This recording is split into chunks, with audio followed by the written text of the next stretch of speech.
Balita mula sa lalawigan sa bawat rehiyon ng ating bayan. Dito sa Ang Pilipinas Ngayon.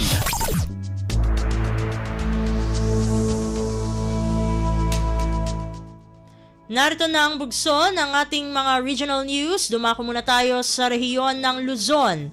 Drug Enforcement Facility ng PIDEA Region 1 itatayo sa lungsod ng Batak. Ang kabuang ulat, ihahatid sa atin ni Jude Pitpitan mula sa Lawag. Naipaiman iti Philippine Drug Enforcement Agency Region 1 ti lote manipod iti lokal a gobyerno iti syudad ti Batak babaan iti maysa adid obvious prak para iti panakay patakder iti PIDEA Drug Enforcement Facility iti nasao a syudad. Segon ken ni PIDEA Ilocos Norte Agent Harry Carino ti nasao pasilidad kat mausar akas opisina dagiti Drug Enforcement Agents ti nasao nga ahensya. No pay kasta madamada pay lang asarsarakan ti pondo iti nasao pasilidad manipod iti PIDEA National Office. Nasisita ko na tinasao nga opisina kaya iti may usuwat ta a monitoring kampanya kenda dumapay aktibidad iti segundo distrito iti probinsya. Manay ti datoy in paganatgat ni Mayor Albert Chua tinaigat a suporta ti lokal a gobyerno iti PIDEA mainaig kada iti addang datap no maparmek ti panagabusar iti illegal a droga ken dagiti krimen a mabalin na mapasamak no adda dagiti drogista iti maysa nga lugar. Naamuan at ti lokasyon ti nasao nga lote apakaitakderan ti nasao a pasilidad ken iti Batak Government Center iti Barangay Kiling Norte. Manipod dito syudad Tilawag, Jude Pitpitan para iti Radyo Pilipinas World Service. Balita mula sa lalawigan sa bawat rehiyon ng ating bayan. Dito sa Ang Pilipinas Ngayon.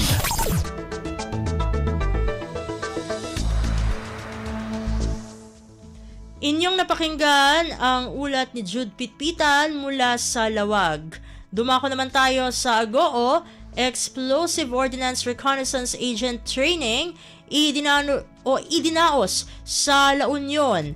Ang detalye ng balita, ihahatid sa atin ni Glenda Sarak.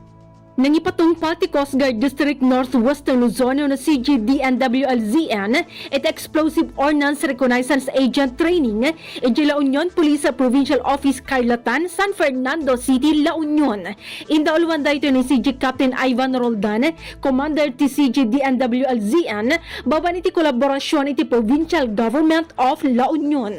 Nakikaykay sa itarayto iti Special Operations Forces Explosive Ordnance Division Unit nga dadauluan ni CGENS Mark Anthony Virgil Saitas, Kantela Union Police Provincial Office na idadauluan ni Police Colonel Lambert Suerte Provincial Director.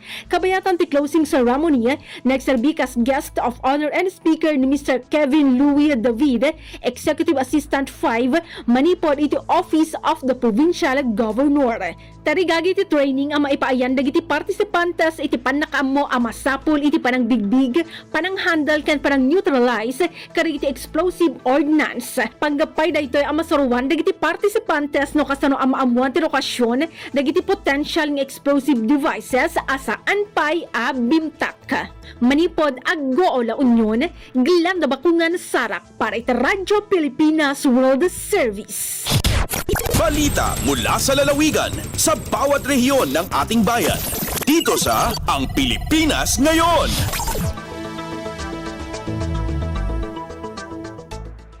Inyong napakinggan ang ulat ni Glenda Sarak mula sa Agoo.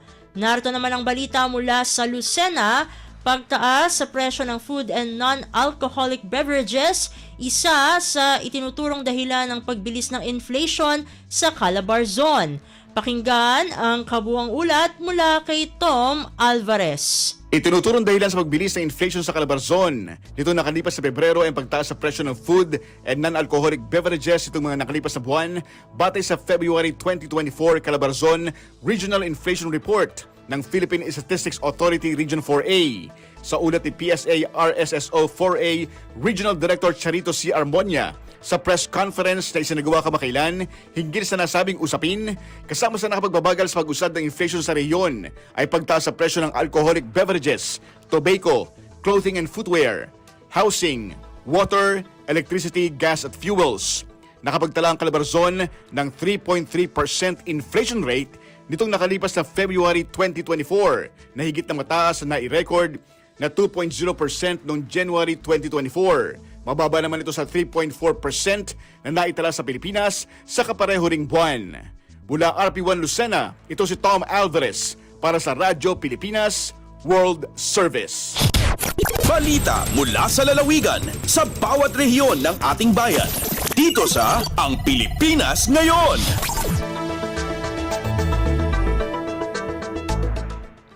Inyong napakinggan ang ulat ni Tom Alvarez mula sa Lucena. Dakuin naman natin ang rehiyon ng Kabisayaan, mga opisyal ng barangay, hinimok na pag-ibayuhin pa ang pagpapatupad ng Hapag Project. Ang detalye ng balita, ihahatid sa atin ni Sok Aberia mula sa Borongan. Magot na ginauhag ang Liga ng mga Barangay LNB Borongan City Chapter adtong konsehohan sa 61 nga mga barangayan syudad nga igpadayon ngan pakisgan pa adtong pagpapatuman ang Hapag Project kay iratag sa tagsa nga barangay. Tupa ni LNB President Mr. Chenny Ibarbia nga kinahanglan nga pangunahan adtong mga opisyal ng barangay adtong pagbuburublig hapan nanumin mga utanon na kabarangayan ng syudad ilabi na nga sis nga buton iniya na higayon nga diri gud sugad hing kamauuran tungod ang El Nino phenomenon. Again pahinumdum pa ni Mr. Ibarbia ang unta in sustenerahan konseho adto nasabi nga programa kay dakin adto mahibubulig nga magkamay-aden bastante nga pagkaon adto mga pamilya nga nasolusyonan liwat adto problema ni taas nga insidente han malnutrisyon ha mga kabataan han syudad. Kadungan hinigin tagus siya liwatan LNB President adto mga barangay, partikular na adto barangay Hindang asay adto susgaranan nga igin susuki San City DILG a Hapag Project Implementation ha syudad han Borongan. Tika nga syudad han Borongan, Sok Aberia, Radyo Pilipinas World Service. Balita mula sa lalawigan sa bawat rehiyon ng ating bayan. Dito sa Ang Pilipinas Ngayon.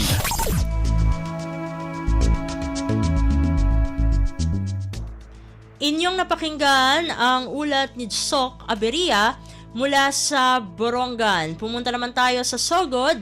Inflation sa Southern Leyte bumili sa 3.4% nitong Pebrero 2024. Pakinggan natin si Aljon Malot para sa kabuang ulat. Nipaspas pa ang lihok sa presyo sa mga nagunang pamaliton og serbisyo sa Southern Leyte. Nasairan sa report sa Philippine Statistics Authority kung PSA nga nisaka sa 3.4% ang inflation rate sa probinsya sa nakalabay nga Pebrero niining tuiga. Kini 0.6% nga mas taas kung itandi sa 2.8% niadtong Enero tuig 2024. Hinuon, mios-os kini og 2.4% gikan sa 5.8% nga na-record niadtong Pebrero sa miaging tuig. Dugang pa 0.3% usab kini nga mas ubos sa 3.7% nga inflation sa kinatibukang Eastern Visayas.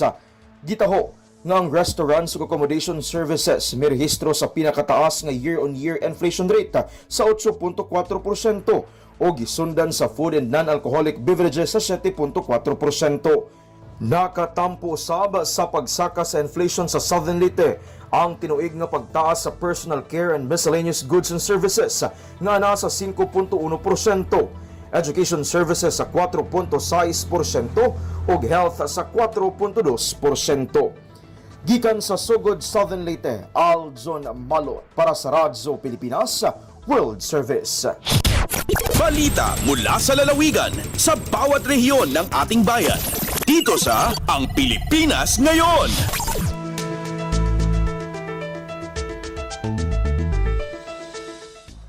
Inyong napakinggan ang ulat ni Aljon Malot mula sa Sogod. Dakuin naman natin ang rehiyon ng Mindanao, mahigit 760,000 pesos na halaga ng mga home appliances na walang PS mark o ICC stickers binawi ng DTI Misamis Oriental. Ang detalye ng balita, ihahatid sa atin ni Romy Kabinpuyan mula sa Cagayan de Oro.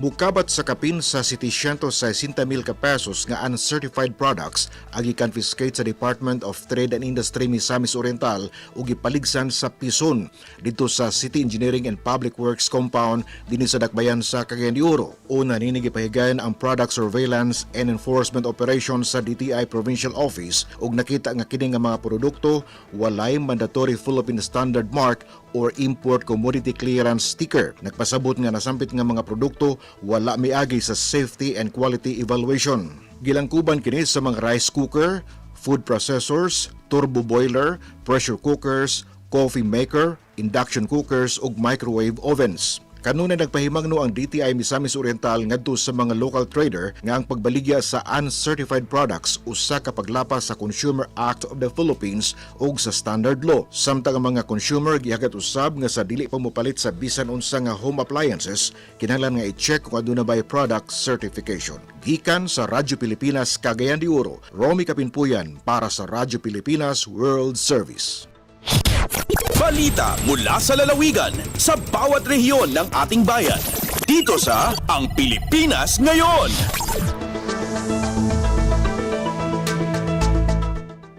Inyong napakinggan ang ulat ni Romy Kapinpuyan mula sa Cagayan de Oro.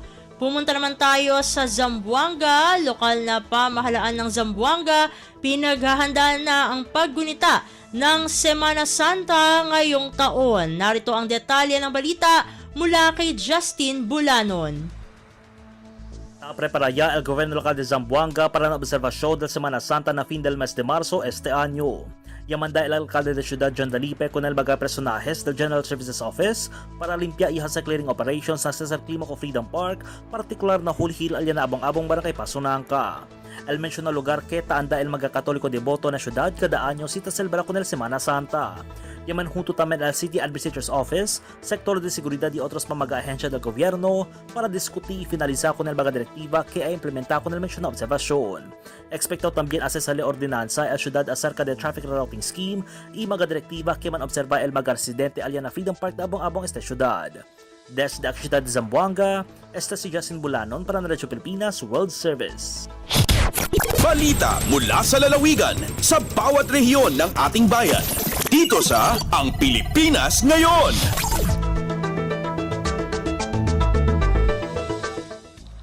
Inyong napakinggan ang ulat ni Justin Bulanon mula sa Zamboanga. Dumako naman tayo sa Iligan. 2 kilalang mall sa bansa mainit na tinanggap ng lokal na pamahalaan ng Iligan City. Ang kabuang ulat, ihahatid sa atin ni Sharif Timhar Habib Majid. Mainiton nga giabi-abi sa lokal nga kagamhanan sa Iligan City ang pagbisita sa duha ka iladong mall sa nasod ato sa gipahigayong coordination meeting kagahapon Marso 13, 2024. Gipangunahan kini ni Iligan City Mayor Frederick Siao kauban ng KCC Malls owner Chan Shui Lam ug SM Supermalls Mall Operations Assistant Vice President Joey Tumolva. Formal nga nang hatag sa Certificate of Registration of Incentives ngadto sa KCC Malls ang LGU Iligan pinaagi sa Iligan Investment Incentive Promotion Center o IIIPC aron masiguro ang tax incentives tabang ug benepisyo ni ini gikan sa IIIPC. Kasamtangang giproseso ang Environmental Compliance Certificate ug ang mga permits ni ini aron masugdan na ang groundbreaking ceremony sa Mayo 2024. Gawas nini gisgutan usab sa meeting nga gusto nilang mapaspasan ang katukuran sa SM Malls sa Dakbayan karong tuiga. Matod ni Mayor Siao ang pagsulod sa mga investors sa Dakbayan makahatag og dakong tabang sa mga Iliganon sama sa kahigayunan sa trabaho ngadto sa kalambuan sa Dakbayan sa Iligan. Samtang ang KCC Malls ug SM Supermalls miila usab sa Iligan Republic Cement ug Holcim nga andam motabang sa mga panginahanglanon sa disenyo ug pagtukod sa maong mga malls. Gikan sa Radyo Pilipinas Iligan kini Sharif Timhar alang sa Radyo Pilipinas World Service. Balita mula sa lalawigan sa bawat rehiyon ng ating bayan. Dito sa Ang Pilipinas Ngayon.